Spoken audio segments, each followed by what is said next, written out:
Ternyata salah satu produk bid'ah itu hari ini bernama mushaf. Antum punya mushaf nggak? Ya, sekarang mushafnya lah masuk ke handphone. Jika bukanlah Umar, si bapak pembid'ah melakukan ini, Zaid bin Sabit menyetujuinya, Abu Bakar meridhoinya, maka kita hari ini akan kebingungan. Yang bisa sholat cuma yang hafiz Quran. Maka Umar, Abul Bid'ah, Umar itu bapak pembid'ah. Ketika membuat inovasi lain, apa inovasinya? Tahu inovasinya Umar? Membuat tarawih berjamaah. Apa kata Umar? Ni'matul bid'atu hazihi. Senikmat-nikmat bid'ah itu ini. Seandainya semua bid'ah itu dolalah, tentulah Umar awwalu man dhalla. Umar adalah orang pertama yang sesat dalam bab bid'ah. Ada yang berani bilang Umar sesat?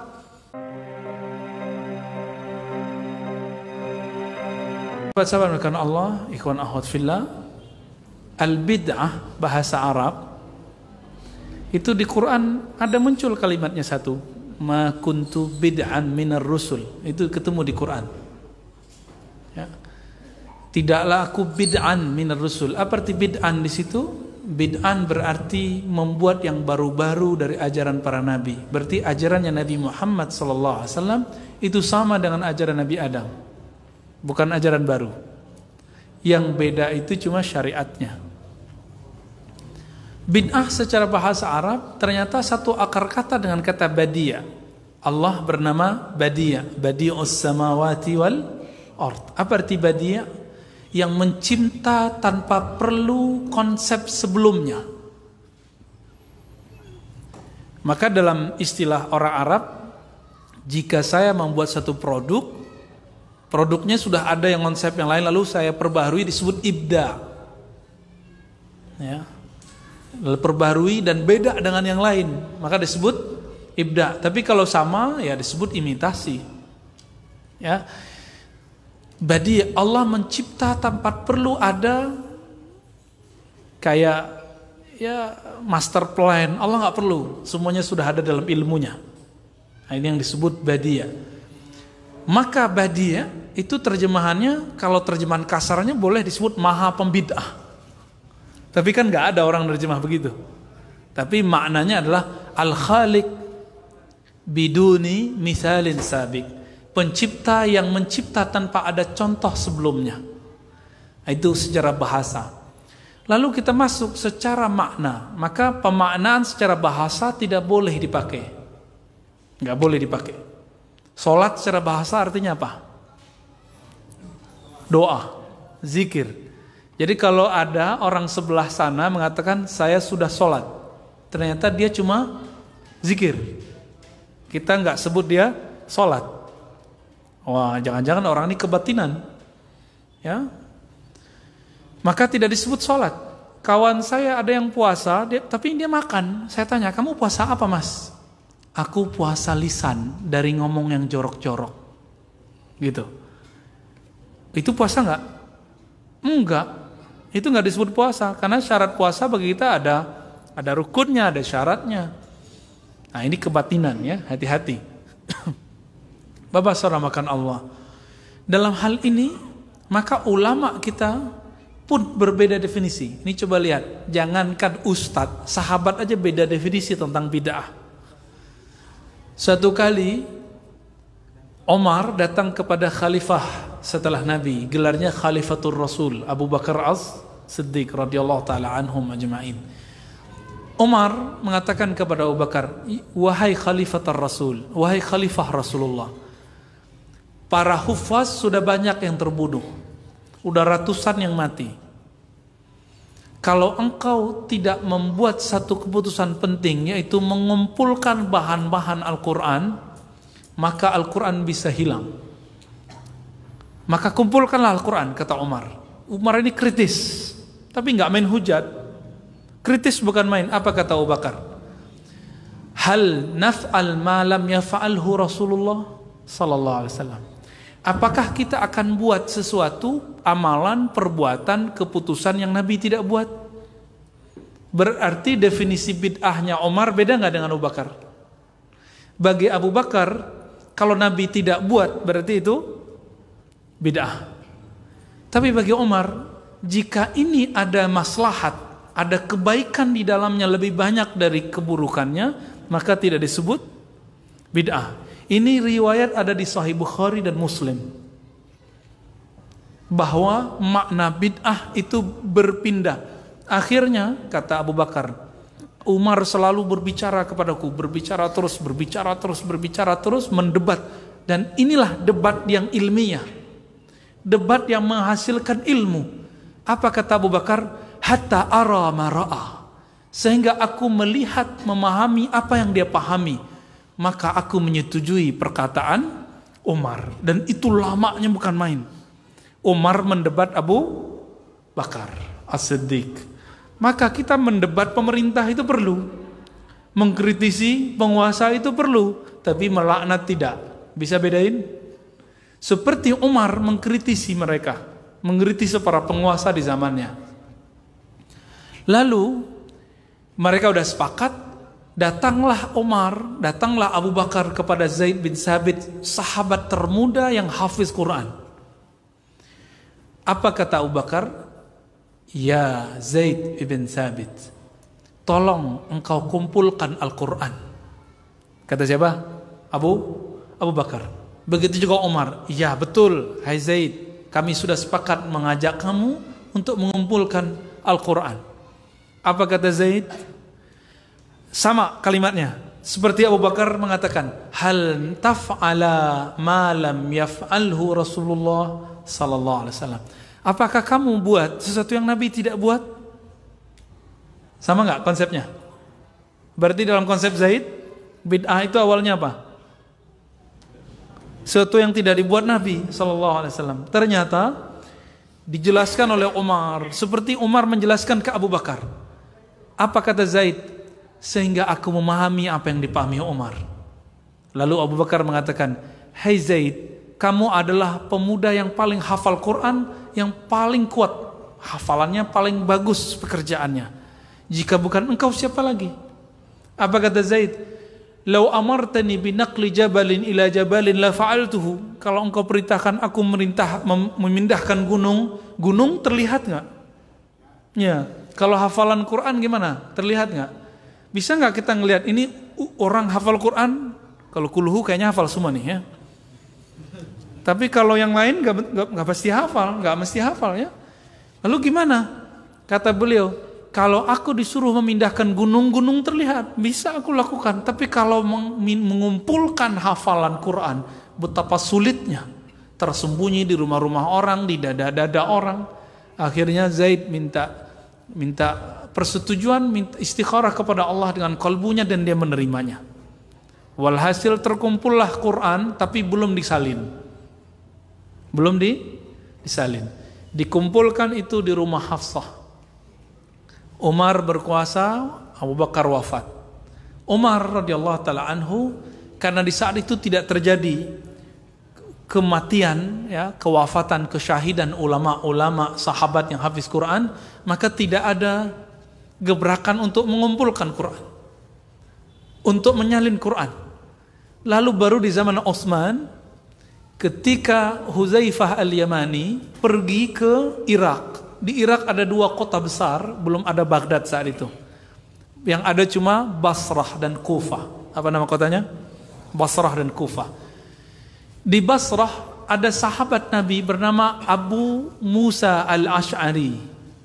Sedangkan di Kufah ada sahabat Nabi bernama Abdullah bin Mas'ud. Masing-masing orang ini punya bacaan Quran dan punya murid ribuan orang.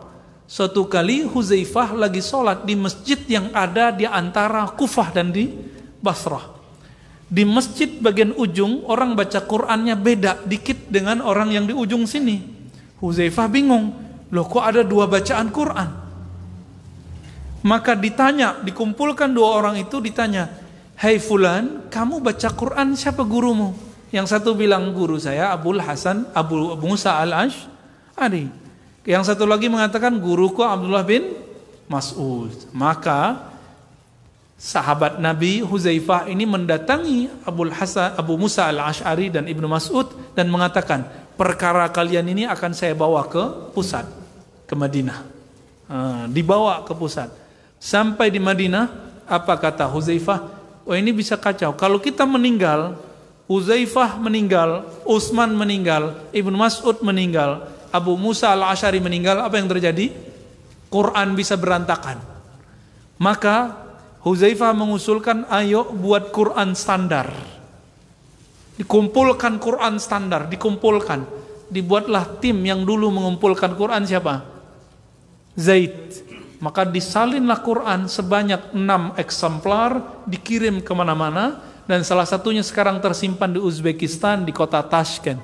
Alhamdulillah saya pernah ke sana, dan saya melihat sendiri Quran itu beberapa abad sebelumnya, di masa Timur Leng, itu dikopi jadi 5. Disalin, dulu kan belum ada mesin fotokopi, disalin jadi 5 eksemplar, dan itu ada tersimpan di Uzbek, kampungnya Imam Bukhari dan imam-imam yang lain ya, Imam Darimi ya, dan imam-imam yang lain, Imam Qaffal. Sahabat dimulakan Allah, coba lihat, ternyata salah satu produk bid'ah itu hari ini bernama mushaf. Antum punya mushaf nggak? Ya, sekarang mushafnya lah masuk ke handphone. Jika bukanlah Umar, si bapak pembid'ah, melakukan ini, Zaid bin Sabit menyetujuinya, Abu Bakar meridhoinya, maka kita hari ini akan kebingungan. Yang bisa sholat cuma yang hafiz Quran. Maka Umar, Abul Bid'ah, Umar itu bapak pembid'ah. Ketika membuat inovasi lain, apa inovasinya? Tahu inovasinya Umar? Membuat tarawih berjamaah. Apa kata Umar? Ni'matul bid'atu hazihi. Senikmat-nikmat bid'ah itu ini.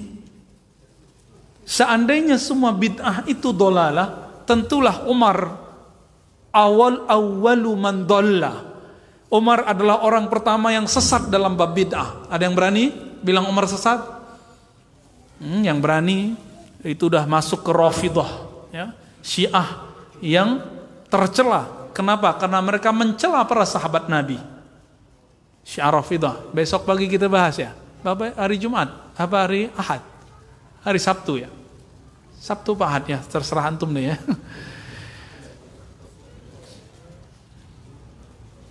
Bapaknya Umar, anaknya namanya Abdullah bin Umar. Abdullah bin Umar itu melazimkan sholat duha.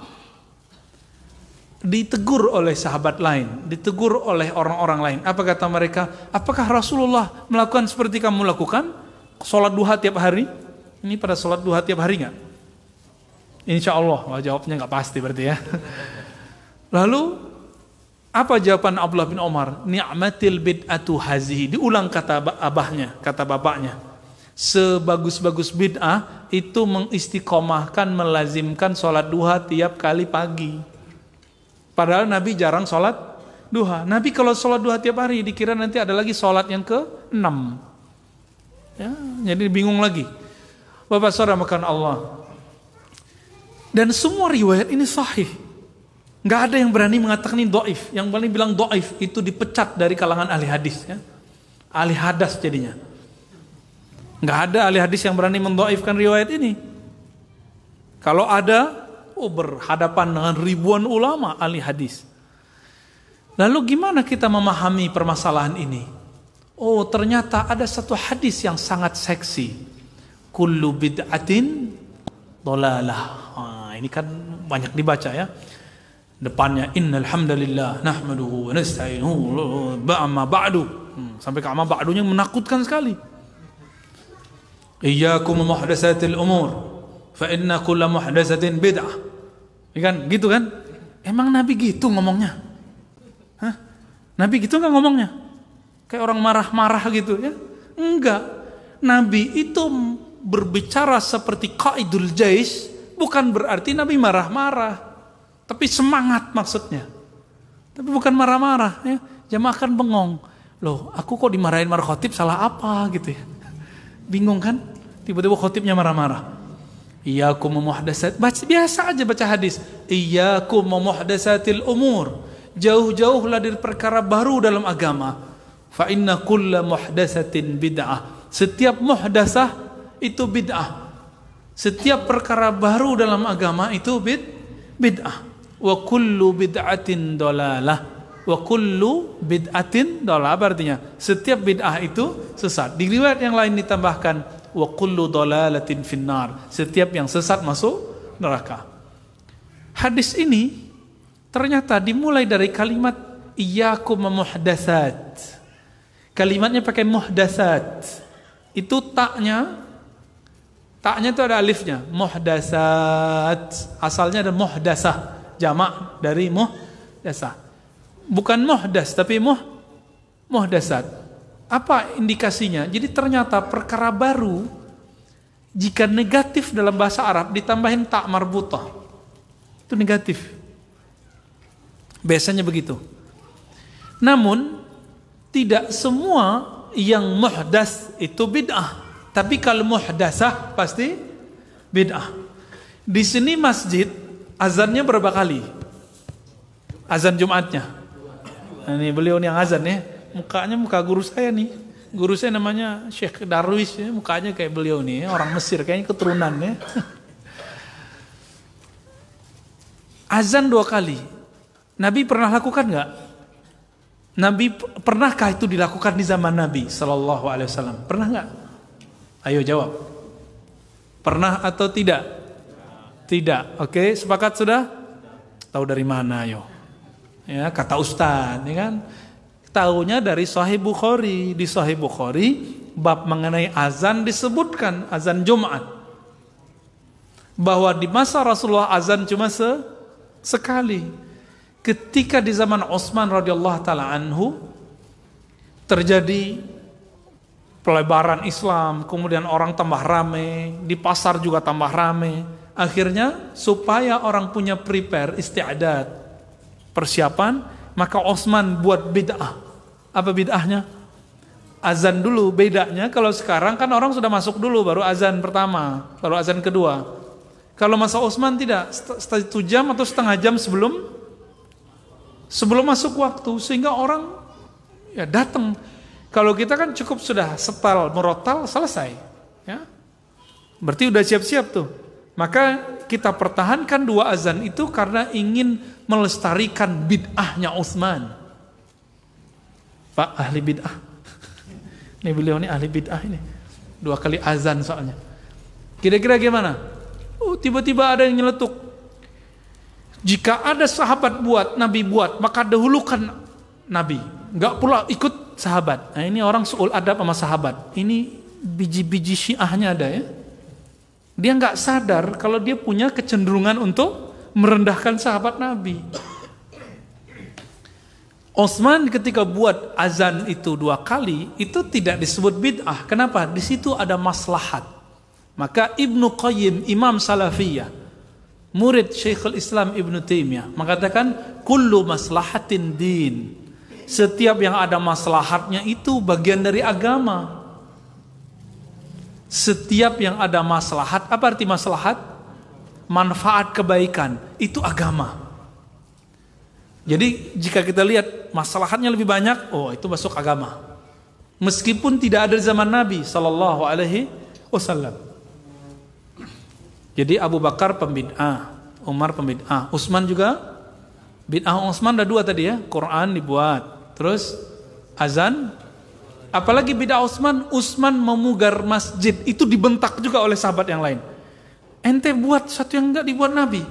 Kata Utsman, kamu kan enggak ngerti, ini masjid sudah sesak. Sampai-sampai Aisyah melarang perempuan pergi ke masjid karena masjid sudah sesak, sudah penuh oleh para ikhwan-ikhwan, para laki-laki. Perempuan enggak bisa lagi sholat di masjid. Maka Utsman memugar masjid. Udah berapa bid'ah itu? Ya. Udah berapa bid'ah itu? Yang paling banyak buat bid'ah itu Utsman dan Umar. Ini dua sahabat Nabi yang banyak buat hal-hal yang baru. Maka Bapak saudara makan Allah, jika bid'ah itu nyata di kalangan sahabat, maka kita nggak boleh terjemahkan kullu bid'ah itu sesat. Kecuali ada bid'ah yang mana yang sesat. Sehingga kata-kata Nabi ini tidak bisa jadikan bumerang untuk menghujat sahabat Nabi. Ya kan? Suatu kali Muaz di Kitabul Iman, dalam bab iman dalam Sahih Bukhari, mengatakan kepada kawan-kawannya, Ta'al nu'min sa'atan, ta'al nu'min sa'atan, ayo ngumpul, kita beriman sesaat. Lalu disebutkan, lalu mereka yusabbihunallah, mereka bertasbih berjamaah, bertakbir berjamaah, baca wirid berjamaah. Itulah sejarahnya zikir berjamaah. Apakah namanya yasinan, maksurat, mabit, muhasabah, terserah. Itu nama aja. Isinya apa? Isinya zikrullah. Berarti itu nu'min sa'atan, beriman sesaat.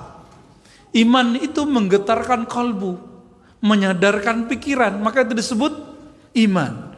Maka Bapak Saudara Allah, kalau begitu, mungkinkah kita mengatakan kullu bid'atin dolalah?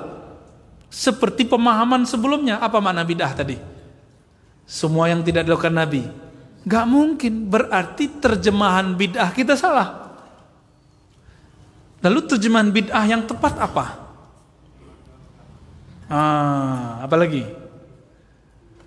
Ternyata Imam Salafi sendiri sudah beres sama dia. Gak usah kita debat-debat sebenarnya. Siapa tadi imamnya? Ibnu Qayyim dan Ibnu Taimiyah rahimahumullah. Apa kata Ibnu Taimiyah dalam Iqtida' Shiratal Mustaqim? Ini pernah saya bahas sebelumnya. Al-bid'atu ma lam yadulla alaihi dalilun syar'i. Kita udah ulang-ulang ini sampai berbuih-buih mulut ini. Tapi kok nggak ngeh juga ya. Mungkin karena hidayah itu milik Allah, bukan milik kita ya. Bid'ah itu yang tidak ada dalil syaraknya. Nah, sekarang kita tes ilmu hukumnya, ilmu usul fikihnya.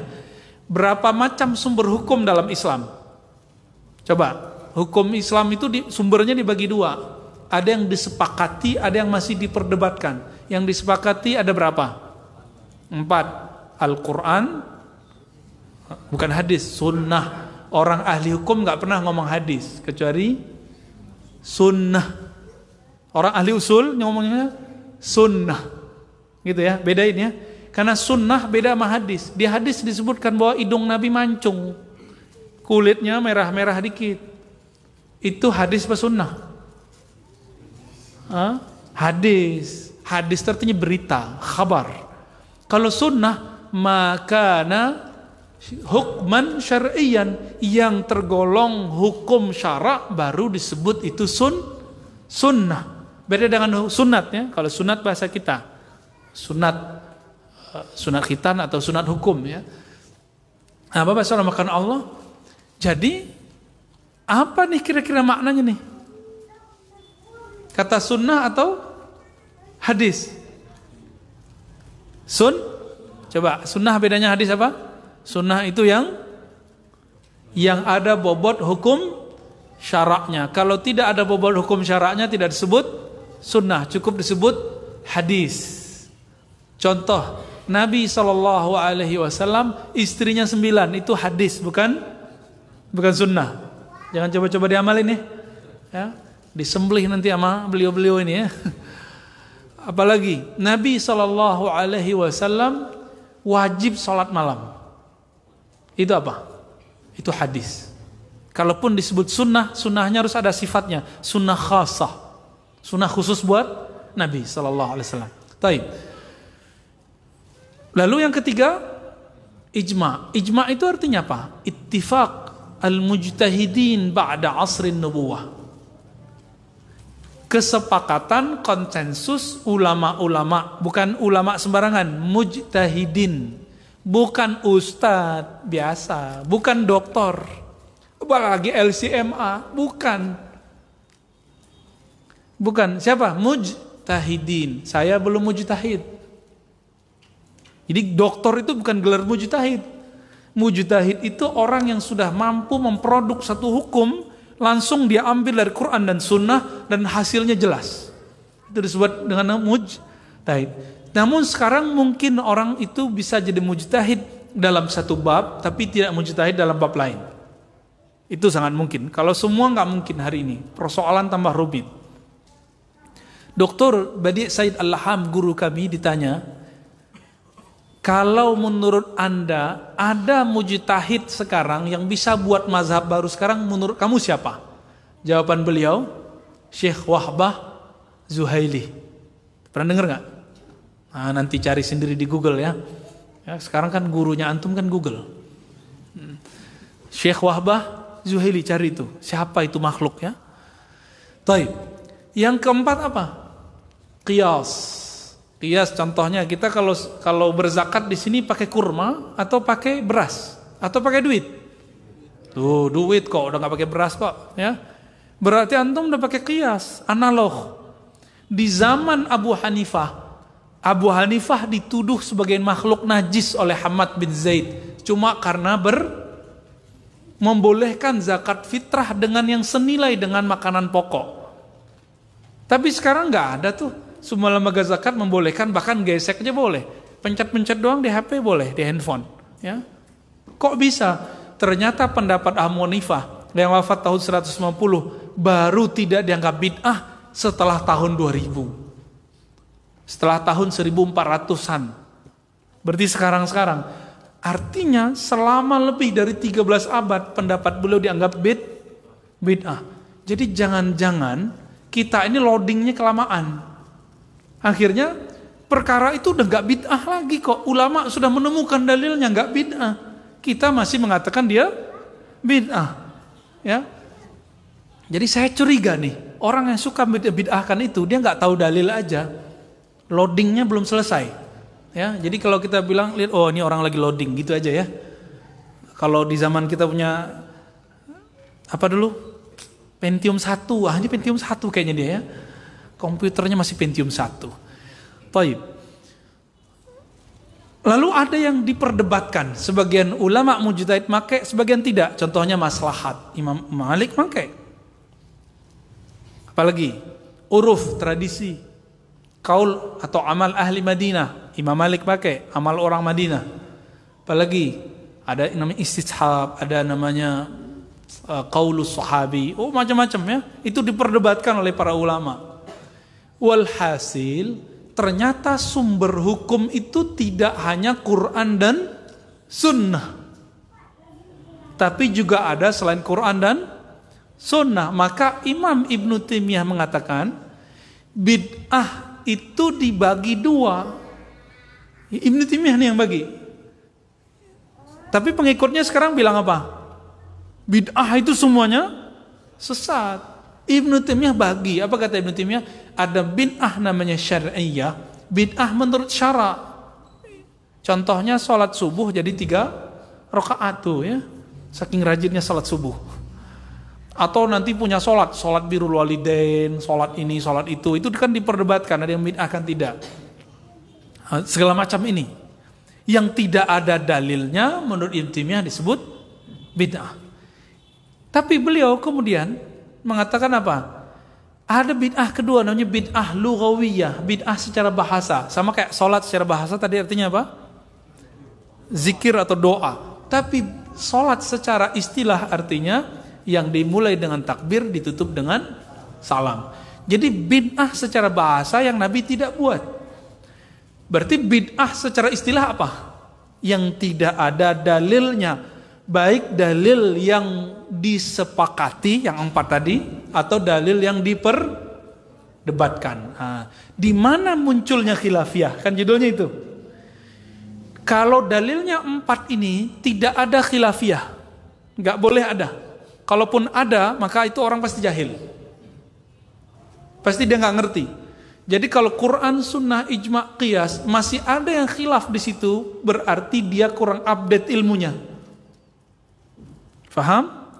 Lalu khilafiyah artinya perselisihan, perdebatan, persengketaan. Kapan itu muncul?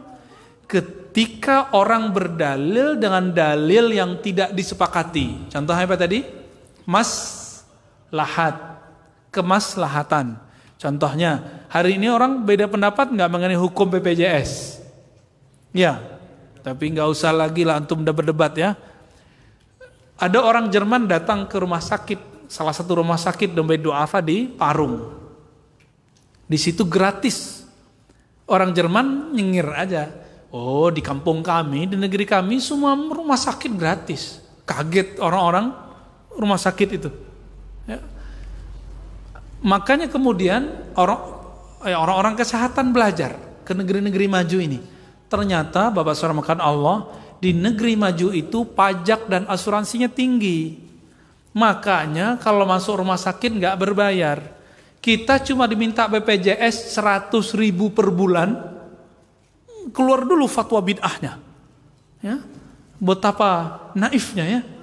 Habis itu jelek-jelekin orang-orang BPJS. Nah ini saya nggak bela-bela karena saya bukan ASN. Jadi saya nggak ada urusan. Saya cuma lagi berbicara bab maslahat. Sekarang orang susah, orang tidak susah, semuanya bisa berobat nggak? Kenapa? Karena pakai maslahat, nggak ada di Quran, nggak ada di Sunnah, nggak ada di ijma, nggak ada di kias. Ada nggak dalil? Pakailah BPJS, ada nggak? Nggak ada. Dalilnya itu pakai maslahat, pakai maslahat dalilnya. Dulu Ibnu Abbas tidak mau sujud di atas sajadah. Apa kata beliau? Kekasihku Muhammad tidak pernah sujud di atas sajadah. Sujudnya di atas pasir, lantai. Akhirnya kataraknya tambah parah. Dan di akhir hayat beliau buta. Itu siapa? Sahabat Nabi Ibnu Abbas. Karena beliau, bukan karena beliau nolak maslahat, tapi karena bab malu kepada Rasulullah SAW. Nah ini beda bab, bukan menolak maslahat. Tidak pernah menolak maslahat. Oleh karena itu, semua maslahat itu adalah agama. Ya, oke. Jadi wajar kalau ada orang yang menghalalkan BPJS dan mengharamkan BPJS. Contoh yang kedua, ini bukan masalah liberal nggak liberal. Ini masalah faham tidak faham. Bank hukumnya apa? Gimana hukum bank? Bukan bank jual bakso, bukan ya? Apa hukumnya? Ada yang ini beda pendapat nih ulama Riau nih ya. Boleh, tak boleh. Ada yang diam, ada yang tawakuf. Apa hukumnya bang? Kayaknya kalau dicek satu-satu nih dompetnya ada ATM-nya, nih pada takut ya. Ternyata bank tidak pernah ada di zaman Nabi, benar nggak? Karena tidak ada di zaman Nabi, maka tidak dibahas di Quran, tidak dibahas di Sunnah, tidak disebutkan di ijma, tidak ditentukan di qiyas. Kapan bank itu ada? Belakangan. Setelah terjadi revolusi industri, itu orang-orang Jerman, bukan orang Prancis, kemudian buat bank. Apakah itu Yahudi, tidak Yahudi, itu sejarahnya berbagai macam versi. Terlepas dari itu semua, bank yang begitu rumit itu diislamkan oleh orang-orang Islam. Jadilah namanya bank syariah. Tidak syariah ataupun syariah pun, bank itu dua-duanya tidak ada di zaman Rasulullah. Makanya sekarang ada gerakan anti ribawi, tapi maksudnya anti bank. Kalau riba ada nggak di Quran? Ada, jelas. Allah menghalalkan baik, mengharamkan riba. Wa harraman riba, mengharamkan riba, jelas ayatnya, nggak ada perdebatan.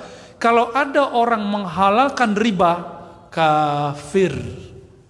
Tapi kalau dia menghalalkan bank, belum tentu kafir. Tergantung definisinya tentang bank apa. Apa definisi bank? Lembaga ribawi. Wah, itu udah jelas kafir tuh. Tapi kalau lembaga mediator antara sang punya modal dengan peminjam, itu sudah beda definisi. Di zaman Nabi, apakah rentenir-rentenir itu tempat menyimpan duit? Tempat nyimpan duit nggak? Nggak ada. Kita bisa nggak nabung ke tukang ribawi, terentenir di zaman Nabi? Nggak bisa. Maka aktivitas yang ada di bank tidak semuanya ribawi. Itu sebabnya muncul khilafiyah. Yang bilang ini ada maslahatnya, bilang ini tidak haram. Yang bilang, oh ini ada tambahan ini. Kullu qardin jarra naf'an, setiap transaksi pinjam meminjam yang melahirkan tambahan manfaat, benefit, fahuwa riba, itu riba. Ini hadis dhaif tapi dipakai jadi dalil. Muncullah dua kelompok. Sampai hari ini nggak selesai itu. Ini bukan masalah ini orang liberal atau tidak liberal. Masalahnya kemampuan baca dalilnya sejauh mana. Jadi ada teman saya jelaskan begini, wajar itu Ar-Razi itu orang UIN. UIN itu kan liberal. Loh, dari mana UIN liberal? Yang nuduh UIN liberal, saya khawatir dia su'ul khotimah, Pak. Saya khawatir dia su'ul, karena sudah banyak ulama dan wali Allah tamatan UIN, percaya kalau enggak? Ya, udah banyak ulama dan wali Allah tamatan UIN. Antum coba jelek-jelekin UIN, itu sama aja dengan menyakiti hati ulama. Kalau kita nggak sepakat sama seorang dosen itu liberal, ya itu urusan dia, bukan urusan institusi. Syukurnya saya tahun ini sudah pindah tugas dari UIN ke kampus Al-Quran, Institut Ilmu Al-Quran. Jadi antum tuduh pun saya nggak marah. Ya, cuma saya kan tamatan situ. Ini nggak ada kaitannya sama antara bid'ah dan liberal dengan tidak liberal. Ini masalahnya kamu paham atau tidak gitu. Nah itu masalahnya ya. Taib. Jadi kapan mulai muncul khilafiyah? Ketika orang berdalil dengan sesuatu yang diperdebatkan. Tadi apa aja yang diperdebatkan? Maslahat, uruf contoh. Orang Melayu kalau terjadi ada orang wafat, nah ini wafat nih. Biasanya apa yang dilakukan selama 7 hari? Yasinan, oke. Benar, tahlilan. Itu masuk kemana? Ada nggak di Quran? Bacalah Yasin kalau ada orang meninggal, nggak ada kan? Ada di hadis, tapi hadisnya dhaif. Namun disahihkan 2 imam, kita sudah bahas dulu ya. Di sini juga saya bahasnya. Terlepas dari itu semua, ada tradisi baca Yasin selama sekian hari. Itu masuk kemana? Dia masuk ke amal para ulama, sahabat dan tabi'in, lalu ditambah dengan uruf. Ada sahabat Nabi bernama Hudzaif, dia mengatakan, hal minkum man qara'a Yasin, dia lagi sakaratul maut. Bacakanlah surat Yasin kepadaku. Lalu dibacakan dan dia wafat ketika dibaca ayat-ayat tertentu tanpa ada keluhan. Maka Imam Ahmad menyebutkan ketika dibacakan Yasin kepada orang mati khufifa anna. Nah, kita sudah sebutkan ini di beberapa tempat.